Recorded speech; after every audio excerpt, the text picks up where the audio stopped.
Hello and welcome to Missionary Messages. So today, if you can get past my big fat cold sore lip, that would be good. And not pay attention to that, but pay attention to what we're talking about today. Hopefully that's possible. So today's category is more of Candace than anybody else today. Today, I'm going to refer to that scientist I talked about last week, because on his Instagram, he had a video about an experiment that was performed. So I'm going to tell you about this experiment first. In a specific study, he was talking about scientists trained mice to be afraid of certain smells by giving them a mild shock on the floor of their cage every time the scientists sprayed it with the smell. After breeding the mice, they found that the next two generations were also afraid of this smell. And this was without shocking the mice of the next two generations. They were afraid of the smell even without the shock. Therefore, the study showed that these genes of being scared of the smell were passed on to future generations. That's crazy, right? But it makes a lot of sense, because if disease can be passed on, then why can't things of the mind, right? That's what we're going to talk about today. So I'm kind of continuing on. I know I've spent a lot of time on this topic, but I think it's important. So Candace had an interview, about 3 weeks ago, with this man who wants to be a woman. He's transgendering to a woman because he feels like he's a woman. So she was talking about transgenderism with this man who wants to be a woman, or rather thinks he's a woman, right? And he dresses like a woman. She was telling this man that transgenderism and being attracted to the same sex is a mental disorder, and how it's okay to classify it as a mental disorder. And people, she said, don't want to classify it as a mental disorder because they think that it sounds bad, right? We often are scared of things or don't feel good about people saying certain things because it sounds bad, right? But she indicated also that she had the mental disorder of anorexia. She had it for a lot of years. And she said that it was a mental disorder. It was in her head that she was fat when actually she wasn't. And when she finally faced the truth about her mental disorder, she decided to change, and she decided not to be anorexic anymore. So my mother, when I was young, I had this dream of my mother in this volcano. And I had it a few times, like quite often actually. And she got burned in this volcano with the fire, and she died in this volcano. So I began checking all the stoves and ovens every night since I had these dreams. And I've become obsessed. I would just sometimes, and I was a young girl, and I would sometimes just look at the stove like this. Just look at making sure that it was totally off. And I would look at the buttons on the oven and just look at it and stare at it for a long, long time. And sometimes I would come back and check it again. Like I might have done this like 5 times. And I used to do this every night because I thought my mom was going to die in a fire. And I thought, well, if the stove or the oven were on, then she would die.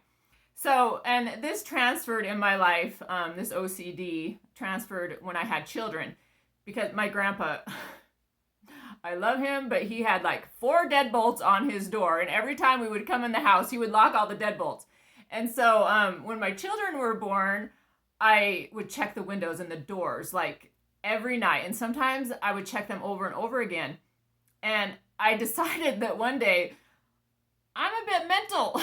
I was like, I have to stop doing this, because it like was sort of making me a little bit anxious, I guess. And so what I would do, and I have to do this to this day with like curling irons, I had to just look at the window and say in my head, Charity, it is locked. And so I got to the point where I didn't actually have to check it all the time. I just could see that it was locked.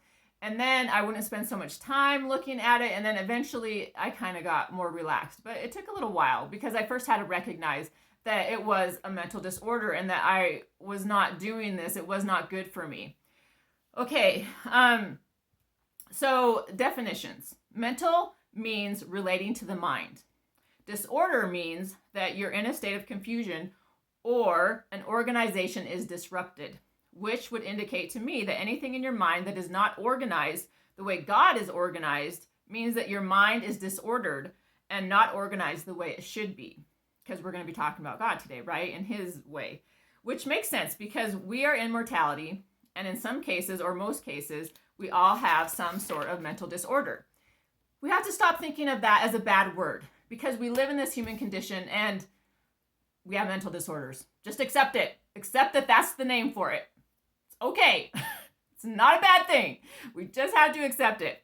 So I mentioned earlier that Elder Bednar, he always talks about acting instead of being acted upon. So I want you to answer this question, and when you think about this study that I talked about, which is mind-boggling, right? So are your genes acting upon you? Are they? Or are you acting upon your genes? Acting the right way would be acting in the natural process that Christ has laid out. So acting in the right way is the way Christ would act, right? That's what we're here to learn on this earth. So, example. So I talked a little bit about how I would ask people what my weaknesses are, right? So when I was working at this place, which I hated the work, I just hated it. It was at this old person's home where we had to serve them food. And I hated that work. I liked the people I worked with. I liked the people there. I just hated the work. And so I one day asked my coworker, who was also my friend, I said, what is a weakness of mine? What do I do that just isn't a good thing? And she's like, Charity, I am not going to tell you that. And I'm like, no, I want to know. I'm like, tell me what my weakness is. Tell me something that I can improve on. And so I finally got her to tell me. And she said, Charity, when you're working and you don't like to do the work, you don't pay attention to detail. And I was like, what do you mean by that? And she's like, so we had to do these tickets. We never had to do the tickets, but this was a new thing that they were doing there. So we had to write all these things on the tickets. And she's like, you do not like those tickets. I know you hate them. and so when you write on them, you don't write nice. And it's hard to read. And it's annoying. And I'm like, okay, that makes sense. And so I started writing the tickets nice. I started to write nice on the tickets. And I even started putting little hearts on the tickets after I wrote on them. And so this to me was a good thing. I was glad that she told me this because I think that it's important to pay attention to detail, even if you don't like what you're doing. And so I changed, and I now pay attention to detail, even if it is something I don't like to do. And she even commented, she was like surprised after a while of me doing this. She's like, man, Charity, you're really doing a good job. I appreciate that. We can now read what you're writing. And so that was an interesting thing. So in this process, I am creating who I want to be, right? I'm taking a weakness that someone else recognizes that might not be a good thing for me, that might not make me more godlike, because even God, maybe if he doesn't like to do something, he's still going to pay attention to detail, right? So that would make me more godlike if I decided to do this. And it made everybody else at work happier. So, which made me happier because people were actually happy with me. And I didn't even know that this was something that disturbed them. So, listen to God's description of you. When you accept that you are your mortal condition, then that condition controls you, right? When you know who you are as a daughter or son of God, then you are enabled to be something more than what your mortal condition wants to define you as, and what the world tells you you are pertaining to your mortal condition. You are strong, you are able, and you are courageous enough to get through and overcome your mortal conditions. Does that mean if you turn to Christ, you're going to grow a new limb? Does that mean you're not going to be attracted to the same sex? Does that mean your cancer is going away? Does that mean that your autism is going to disappear, or your anorexiaism is never going to be something inside of you? In some cases, some of these things might disappear, and God might give you a new limb, but in the new limb, it might be a prosthetic, right? A prosthetic limb. That might be your new limb. Turning to Christ means that you learn to live with these conditions and you learn to rise above them. So sometimes they might totally disappear, like anorexia. Maybe you won't even think about that anymore and it won't be a temptation for you to go into that. So in our last general conference, Elder Massimo Di Feo, I don't know if I'm saying that right, but he's of the 70, and he had this talk that is titled, Rise, He Calleth Thee. I want you to think about this title and put yourself into this title, right? If your name is Jane, let's say, you would say, Rise, Jane, God calls you. So I want you to think about what God is calling you to do. What, if you put your name in here, what is God calling you to do? So we had an object lesson last week, Tums and the Mentos, right? So I have this here today. So this is like the woman's body again, right? And there's Tums in there, but there's also something else in there. The Tums are all different colors, right? So there's dark chocolate chips. I love dark chocolate. I love it. I love dark chocolate. And so the Tums are my past ancestors, right? It's the past ancestors and the negative things they gave to me. The negative things that were passed on through life. The dark chocolate chips, they are the good things I'm putting into my gene pool. So I learned to pay attention to detail, even though it wasn't something I like to do. So I'm taking that ancestor's thoughts out of my gene pool and I'm throwing them away. And I'm replacing it with my yummy dark chocolate chip. I am putting new genes into my gene pool. Okay, so I want you to think about that.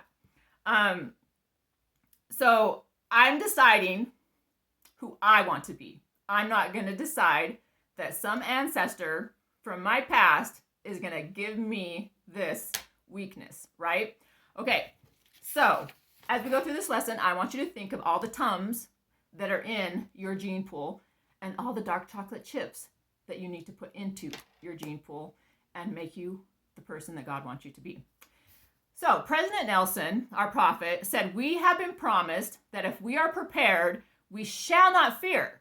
He said that the Lord has declared that despite today's unprecedented challenges, those who build their foundations upon Jesus Christ and have learned to draw upon his power and need not succumb to the unique anxieties of this era.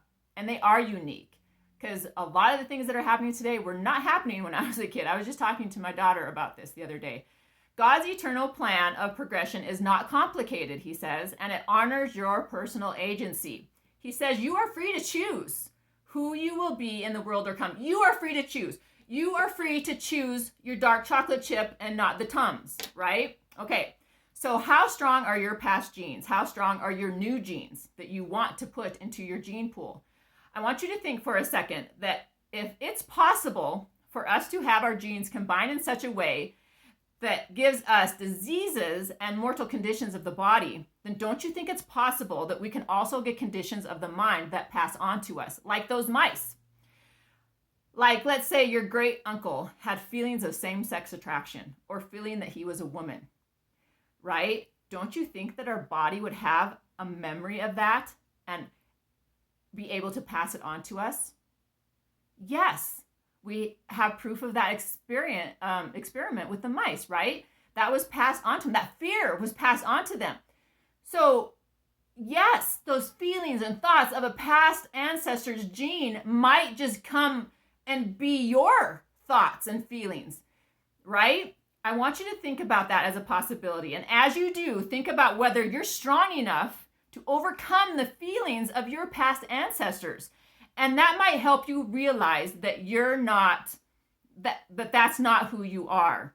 That you just have a combination of body memory that existed before you were born. So are you preventing yourself from being who you really are because of these mortal conditions that are placed upon us? If everything I'm saying is true today, and you're still choosing to live a life that is contrary to nature and God, then that means you're choosing to live someone else's life instead of your own, someone else's memory. You're choosing to live in a way that prevents you from being like God and prevents you from being who you really are and who you were in the premortal life, which means you're preventing yourself from being you. Don't you want to find out who you are? Don't you want to know who you really are? Don't you want to get rid of all those Tums and replace them with dark chocolate chips because they're very yummy? Yes, dark chocolate chips are yummy. Much more tastier than Tums. Okay, the only way you will find out who you truly are is if you connect to your spiritual self. It's the only way. It's the only way, really. Because your spiritual self comes from God. He made your spirit. He made your spirit.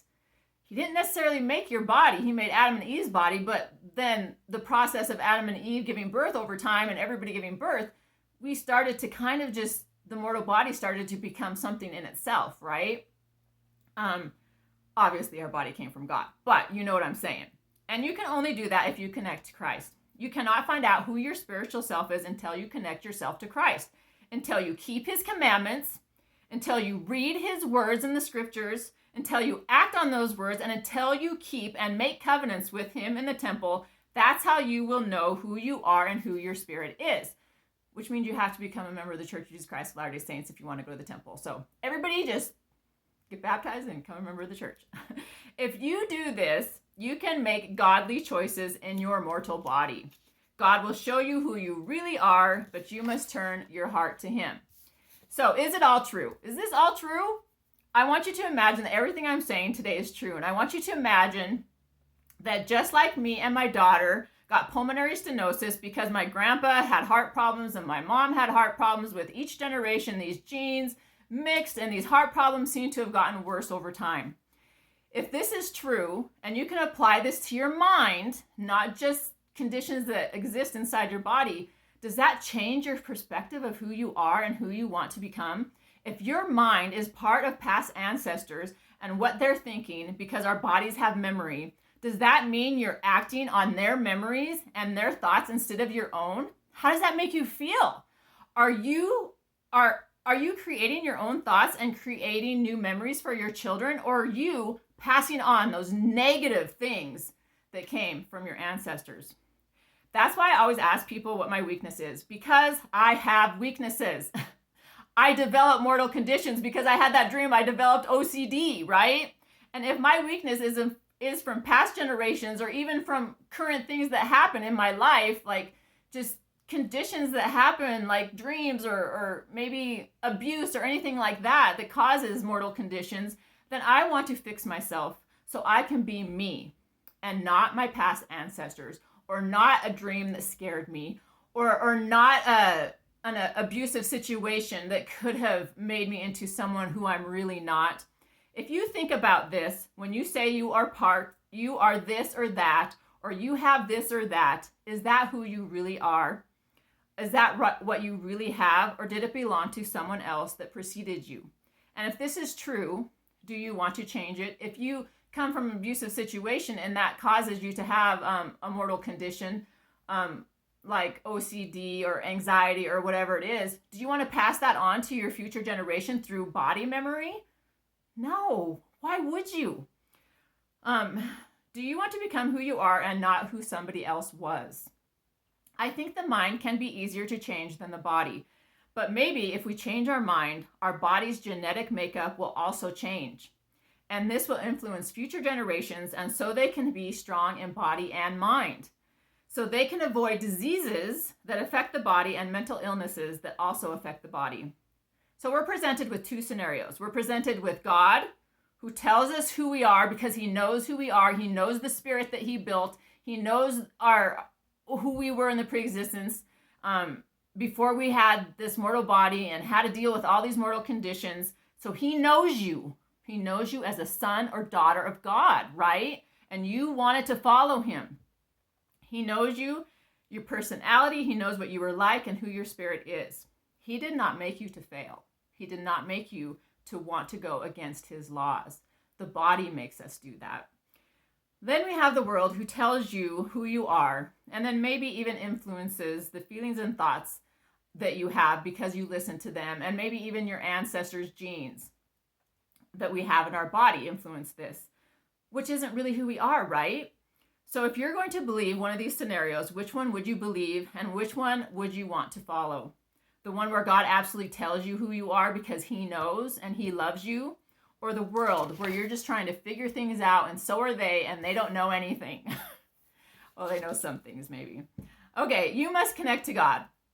The only way you will truly know who you are and who your spirit was before you came to this earth and what your true desires and hopes and dreams and aspirations for this life are is if you connect to God. The only way you can do that is to go to church, read the scriptures, go to the temple, and acting like God would act and start doing the things that he has commanded us to do because they are for our benefit. They help us understand who we are.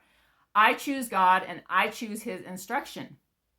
Okay, so if we can control our mind to make it our own and not someone else's in the past, then maybe we can make our mind so strong that we can cause our genes to not pass on diseases and conditions. And maybe that's what makes us godlike.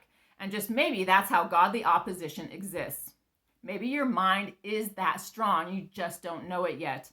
And if we give in to this strength, the strength of our mind, God will intervene and make our bodies just as strong as our minds. What if we made our minds so strong that we created our own opposition to our own negative feelings and thoughts that maybe came from past ancestors or their genes? Would that begin to make us godly independent and help us create godly opposition? Yes, and I know I haven't talked much about godly opposition yet, but this is a whole process to this, and it's a lot of information. And in this process, maybe even change our genes so much that we get rid of disease inside our bodies that have existed for generations. Maybe that's what God is trying to tell us and show us. Maybe that's how he's trying to help us be independent. Because I imagine that is something he would do because he loves us so much. The city of Enoch, think about the city of Enoch, which was raised up to God because they were so perfect, right? In their mind and in their thoughts, and it seemed like they had no disease, like everything was perfect. When we read about the city of Enoch, it doesn't talk about sickness or disease. It seems like they had no sicknesses, that they were all healthy in all aspects of life. Imagine controlling our minds with our own genetic makeup. Wouldn't this make us like God is? Wouldn't this make us like the city of Enoch, which probably happened?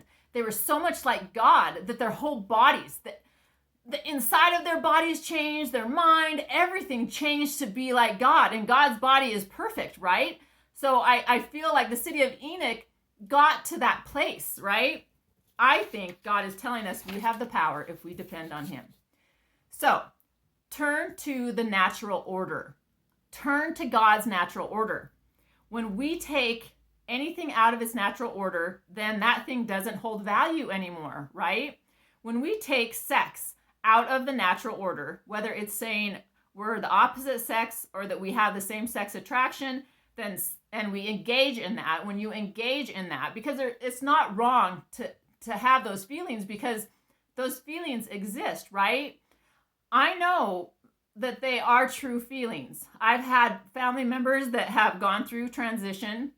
I've had family members that had same-sex attraction, and that exists from birth. I do believe that because I've been close to it. I've seen it so much so that it has to be, because it's just like you recognize when your son or daughter has Down syndrome that something's different. Well, you also notice that because we have many instances in my family with these things, and it's noticeable from childhood. Even when those children don't interact. We haven't talked about social media and its effects, which I hope we can get to, but that does affect things. But there's some cases where it exists. You just know it from 2, 3, 4 years old. You start to begin to see that just like you would see Down syndrome. And so it does exist. We have to acknowledge that it exists and you can be born with it. I do believe that you're born with those feelings and they exist. So when we take sex out of natural order, okay, so where was I? Okay, so when we take sex out of the natural order, whether it is saying we're the opposite sex that we are or that we have the same sex attraction, then sex doesn't hold value anymore to us because it's not being used for the reason it was given to us. I mean, we don't even know what that looks like in the next life, right? We just know what it looks like in mortality. Sex is what I'm talking about. That's how we have children, and that's why God made us want to have sexual relations. I'm not saying that sex isn't fun and it's not good just to do for fun, right? Because it is. But it is supposed to be to procreate in a marriage relationship. That should be like the first thing you think about, that natural order. And it's between a man and a woman. And if we are not using it in that triangle relationship with God, then the value of it is zero. If you're just going out and having sex, even if you're a man or woman and you're just having sex, it doesn't value what it was used for, right? And that depletes what our society and ourselves. And it depletes the specialness of the act, and it becomes just an act and nothing more. We can apply this to many different mortal conditions or weaknesses. God has made us naturally happy, and when we focus on ourselves too much, we get depressed and anxious, right? This causes us to go against nature. That's why we need to focus on God, and He helps us discover who we are. God made us to be like Him. After time, though, with so many people being in the world and our genes interacting in so many different ways, our bodies start to go against the natural order of things.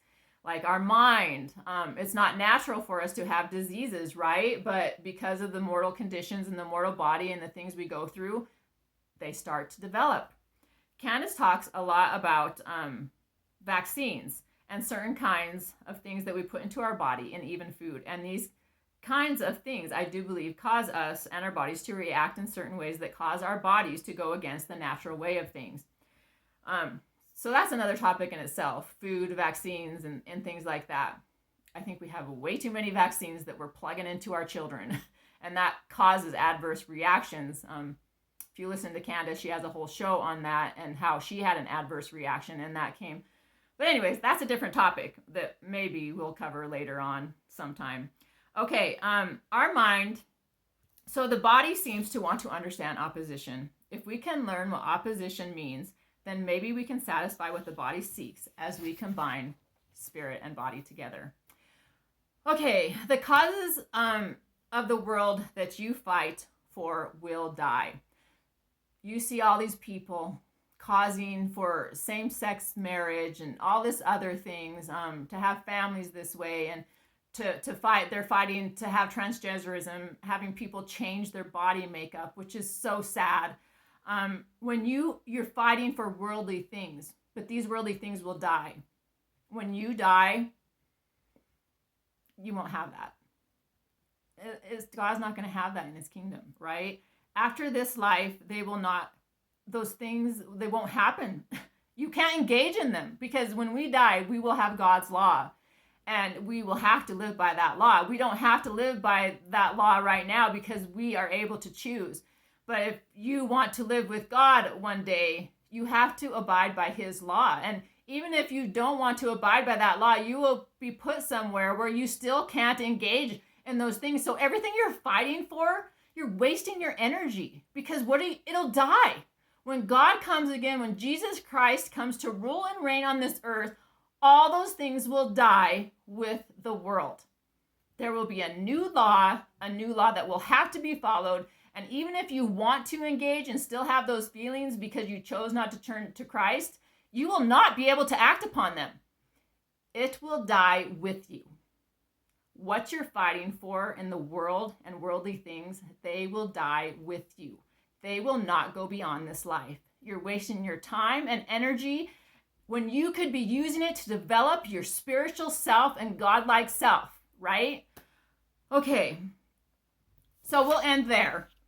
There's a lot to talk about, and I didn't get to all the stuff that I told you that I would talk about, but I just want you to think about those things. And you know what? It makes sense. If you have same-sex attraction that's not even you, right? It comes from your genes mixing and matching, and don't you want to find out who you really are? I do. I don't have that problem, but I have other issues that I need to fix to become perfected in Christ, right? And I'm going to fix them.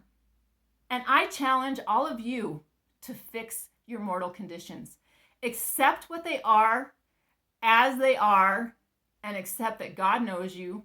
Go towards him. Don't be someone else from the past. Figure out who you are. Put chocolate chips, dark chocolate chips, into your container and get rid of all the Tums. Okay, I can't get that last one out there. Okay, get rid of all the Tums. Turn to Christ. Okay, so I have one song. Hopefully my phone doesn't cut me off this time. Okay, let's see. There is a green hill far away, without a city wall, where our dear Lord was crucified, who died to save us all. We may not know, we cannot tell the pains he had to bear, but we believe it was for us he hung and suffered there. Bye, everybody.